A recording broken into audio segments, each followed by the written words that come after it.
Welcome back. Okay, let's dive right into it today. The second ODI, Australia versus India down in Adelaide. This is a huge one for India, isn't it? Yeah. Especially after that first match got washed out, really. Oh, absolutely. That first game, it sort of never happened, did it? So the pressure ramps up immediately here. And our job today, really, is to break down what the sources are suggesting about potential lineup changes, strategic thinking for both teams. Right. Usually, in a short 3-match series, teams like stability. But there are some, let's say, alarming signals that changes might be coming. Okay, well, that leads us straight to the big talking point for India, doesn't it? Kuldeep Yadav. Do they bring him in? Yeah, that's the million-dollar question. And the case for bringing Kuldeep in is, well, it's pretty strong when you look at it. He offers that X factor in the middle overs. Against that Aussie middle order. Exactly. There's definitely some inexperience in Australia's batting lineup right now. And Kuldeep, he's the kind of bowler who can exploit that. If India really wants to, put the squeeze on during that middle phase, he seems almost essential. So if they decide, yes, Kuldeep plays, then who makes way? The analysis seems to point to two main possibilities, right? That's right. Option one, and this is probably the more dramatic move, is Washington Sundar goes out. Sacrificing batting depth. Precisely. Now, Washidevi bowled okay last game, pretty tidy, but Kuldeep gives you something, well, completely different. A genuine wicket-taking threat.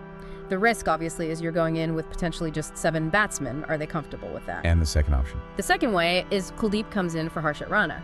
So you keep the batting depth, but then you're relying on just 2 main quicks plus Nitish Reddy as that third seamer option. That feels a bit thin on the pace front, maybe?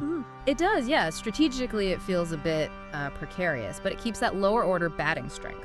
So it's really about prioritizing wicket-taking threat versus, say, seam bowling security and batting depth. Okay, interesting dilemma for India. Yeah. Let's switch gears then. Australia. They've got players coming back, established names. Yeah, this is less about problems and more about integrating their core group. You'd fully expect Alex Carey to come back in for Renshaw behind the stumps. That seems pretty straightforward. And Zampa. And Adam Zampa, yeah, almost certainly replaces Koneman. He's their main spinner.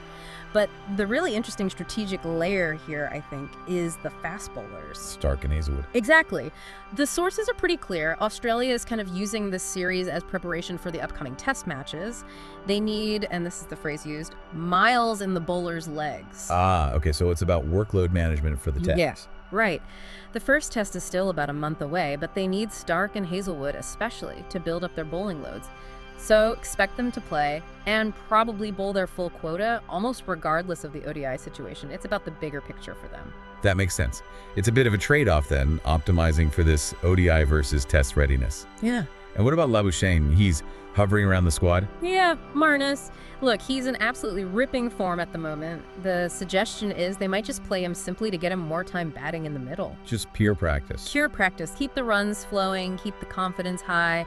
It shows where their priority lies, getting the key test guys ready. Okay, so bringing it all together, the venue, Adelaide Oval, how does that play into all these decisions? Adelaide. It's usually, just a beautiful batting surface, seriously good pitch. And the key thing, those square boundaries, they can be really short. Which means Runs. Lots of runs, potentially. Yeah. And it puts huge pressure on the bowlers. For India, with that in mind, the start is just crucial. Rohit Sharma, specifically. They need him to fire at the top. Get ahead of the game early. Exactly. For Australia, well, you look at their experience with the ball, maybe Hazelwood is key there on that surface.